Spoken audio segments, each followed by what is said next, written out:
হাবি জংঘলেৰে পৰিপূৰ্ণ এটা ভূত বাংলা সদৃশ ঘৰ মই পোনে পোনে এটা দৃশ্যাংশ দেখুৱাইছোঁ। এয়া ধেমাজিৰ মৰিঢল পঞ্চায়তৰ বিশেষকৈ বৰনামঘৰৰ দাঁতিতে লাগি থকা এটা ঘৰ, যিটো ঘৰত কোনো ধৰণৰ আচলতে ফলক নাই। কিন্তু এই ঘৰটো হৈছে অসম চৰকাৰৰ পশুপালন বিভাগৰ যি বিভাগ আছে, এই বিভাগটোৰ এটি ধেমাজিৰ এই মৰিঢল যিটো পশু স্বাস্থ্য উপকেন্দ্ৰ, আৰু এই উপকেন্দ্ৰটোৰ কোনো ধৰণৰ চিকিৎসক নাই।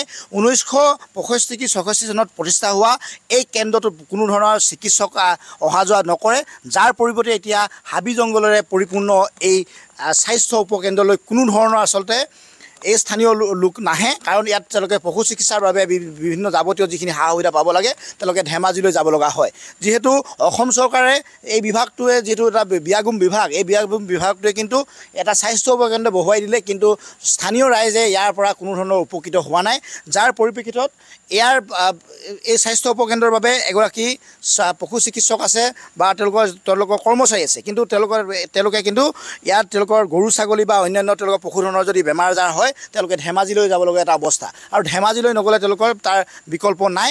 যাৰ চৌপাশে বা আচলতে চৌহদৰ দেৱাল মৰা হ'ল, তাৰ পৰিৱৰ্তে কিন্তু ইয়াত চিকিৎসক নাহে।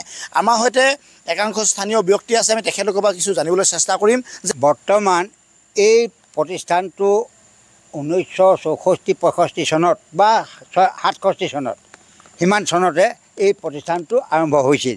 কিন্তু তেতিয়া ডাক্তৰ এজন আছিলে, তাৰপাছত ডাক্তৰ হাজৰিকা বুলি ডাক্তৰ এজন আহিছিলে। সেই ডাক্তৰজনে ইয়াত বহুত মেৰামতি কৰি, বহুত কাম কৰি, বহুত ৰাইজক উপকৃত কৰিছিল।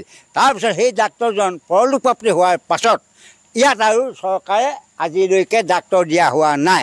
বৰ্তমান এতিয়া এই চাৰিওসদিশ আপোনাসকলে গোটেই সাংবাদিকসকলে দেখিছে, গোটেই জৰাজীৰ্ণ হাবি বননীয়ে ভৰা আছে, আৰু ইয়াত ডাক্তৰ নাই, ইয়াত কোনো চিকিৎসা কৰিব। আমাৰ গৰু ম'হৰ কিবা এটা যদি অসুবিধা হয় তেতিয়াহ'লে আমি ধেমাজি পশু চিকিৎসা বিভাগৰ পৰা ডাক্তৰ আনি, আৰু ডাক্তৰক আনিবলৈ যাওঁতে আমি প্ৰতিজন ডাক্তৰক 200 বা 300 বা 500 টকা দিবলগীয়া হয়। গতিকে সেইকাৰণে আজি এই সাংবাদিকসকলক আমি অনুৰোধ জনাইছোঁ, অনতিপলমে যাতে এই যিটো আমাৰ পশু চিকিৎসালয় আছে, সেই পশু চিকিৎসালয় চিকিৎসা কৰাত ইয়াত এজন ডাক্তৰ লাগে, আৰু ইয়াত এজন কম্পাউণ্ডাৰ লাগে, ইয়াত এজন চকীদাৰ লাগে, আৰু এই চাৰি স্কোৱাৰটো আমাৰ চাফ চিকুণ হ'ব লাগে। গতিকে অনতিপলমে চৰকাৰে ইয়াৰ কাৰণে সুব্যৱস্থা কৰি দিয়াৰ কাৰণে আমি আজি এই সমূহ ৰাইজৰ আগত আমি চৰকাৰক প্ৰাৰ্থনা জনাইছোঁ। কিমান বছৰ হ'ল চিকিৎসক নোহোৱা? এতিয়া 68 চনৰ পৰা ধৰি লোৱা চিকিৎসক নাই। কিমান বছৰ হ'ল হিচাপ কৰা? 68 চন দেই, প্ৰায় 40 বছৰ ইয়াত চিকিৎসক নাই। মাজতে শুক্ৰাং বুলি এজন আহিছিলে, তেওঁ কেইবছৰমান থাকিলে, তেওঁ গুচি গ'ল। শুক্ৰাঙৰ বছৰ আৰু নাই। গতিকে যোৱা 5টা দশক ধৰি ইয়াত কোনো ধৰণৰ চিকিৎসক নাই, আৰু চিকিৎসক অবিহনেই এনেধৰণৰ এটা কেন্দ্ৰ এনেধৰণে জৰাজীৰ্ণ ৰূপত পৰি ৰৈছে।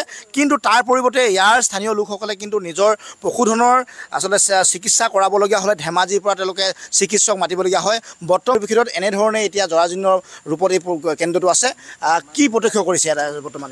ইয়াত মানে আমাৰ ঘৰ একেবাৰে কাষতে আৰু সন্মুখতে আমাৰ ঘৰ, কিন্তু ইয়াত আমাৰ ঘৰ থাকি আমি সদায় ওলাই সোমাইতো দেখি আছোঁ। এইটো আচলতে ভেটেনেৰি হস্পিটেল বুলি কয়, মানে পশু চিকিৎসালয়। কিন্তু ইয়াতে আৰু এটা বিভাগ মানে সংযোজন কৰা হৈছিলে, এইটো কৃত্ৰিম গু প্ৰজনন কেন্দ্ৰ বুলি কয়। কিন্তু কৃত্ৰিম গু প্ৰজনন কেন্দ্ৰ যেতিয়া ইয়াতে সংযোজিত কৰা হ'ল, তাৰপিছত কিন্তু ইয়াতে কোনো মানে কৃত্ৰিম গু মানে ইয়াতে প্ৰজনন কৰি অন্য এটা উন্নত ধৰণৰ মানে সঁচ ইয়াতে কিবা এটা কৰা আমি নেদেখিলোঁ। কিন্তু ইয়াতে আৰু অন্য এজন ডক্তৰ আহিছিলে সেইটো বিভাগৰ কাৰণে। কিন্তু এতিয়া কথাটো হ'ল কি, আজি প্ৰায় 2.5 বছৰমান আগলৈকে ইয়াতে এজন ডক্তৰ আহি আছিলে, দিগন্ত বুঢ়াগোহাঁই বুলি কয়, ধেমাজিৰ তেখেত। আজি প্ৰায় 2.5 বছৰ আগতে তেখেতে ইয়াৰ পৰা ট্ৰেন্সফাৰ হ'ল। ট্ৰেন্সফাৰ হোৱাৰ পিছত আৰু এজন ডক্তৰ আহিছিলে। সেই ডক্তৰজন আহিয়ে আমাৰ ঘৰৰ সন্মুখতে আছে। আমাৰ ঘৰতে চোতালতে এখন টেবুল আৰু চকী এখন লৈ বহি থাকে। কোনোবা মানুহ যদি আহে কিবা ঔষধ পাতি তাতে থাকিলে দিয়ে, আৰু সাধাৰণতে ঔষধটো নাথাকে ইয়াত, মানুহজনহে আহে আৰু কেতিয়াবা কিবা গৰু সজাব লাগে, ছাগলী সজাব লাগে, এনেকুৱা ধৰণৰ কাম কাজ কৰি আছিলে। কিন্তু আজি 2.5 বছৰ দিনত সেইজন মানুহ ইয়াতে নহা হৈ থাকিলে। এতিয়া ঘৰটোৰ ভিতৰত একো নাই, ইয়াত সাপ থাকে।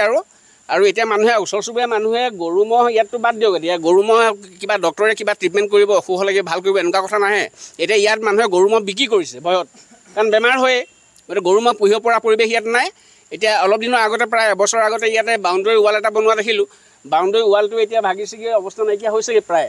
কিন্তু কথাটো হ'ল কি বাউণ্ডেৰী ৱালটো বনোৱাতকৈ যদি এইটোকে যদি অকণমান ৰিপেয়াৰিং কৰি ডক্টৰকেইজন অহা ব্যৱস্থা কৰি দিলেহেঁতেন অন্ততঃ ওচৰ চুবুৰীয়া মানুহে অকণমান উপকৃত হ'লহেঁতেন হয় নিশ্চিতভাৱে এইটো এটা এতিয়া সাপ নেউলৰ বেঙৰ বাহ হৈছেগৈ আৰু এই কেন্দ্ৰটোৰ বৰ্তমানৰ যিটো অৱস্থা ইতিমধ্যে স্থানীয় এগৰাকী ব্যক্তিয়ে উল্লেখ কৰিছে যে চিকিৎসক আহিছিল বা কিন্তু বৰ্তমান চিকিৎসক নাহে কাৰণ এই কেন্দ্ৰটোৰ বৰ্তমানৰ যিটো অৱস্থা তেওঁলোকে ৰাতিকাষৰীয়া লোকৰ ঘৰত তেওঁলোকে টেবুল পাতি চিকিৎসা কৰে কিন্তু বৰ্তমান যিটো অৱস্থা এই অৱস্থাটো কিন্তু অতিকৈ শোচনীয় আৰু এই ক্ষেত্ৰত পশুপালন বিভাগৰ দায়িত্বত থকা জিলা যি আচলতে পশুপালন বিষয়া আছে বা জিলা কৰ্তৃপক্ষ আছে কৰ্তৃপক্ষই যদি ব্যৱস্থা গ্ৰহণ নকৰে তেনেহ'লে এই অঞ্চলটোৰ ৰাইজে কিন্তু অধিক আচলতে নিজৰ গাঁঠি ধন ব্যয় কৰি নিজৰ পশুধনক চিকিৎসা কৰাবলগীয়া এটা অৱস্থা আৰু এই ক্ষেত্ৰত বিভাগীয়ভাৱে ব্যৱস্থা গ্ৰহণ নকৰিলে এনেধৰণে জহিক হৈ যাব এই উপকেন্দ্ৰ আপুনি বিচৰা বাতৰি পাব কেৱল নিউজ 18 এপত নিউজ 18 এপ ডাউনলোড কৰিবলৈ স্কেন কৰক এই QR code Google Play Store to পাব এই নিউজ 18 এপ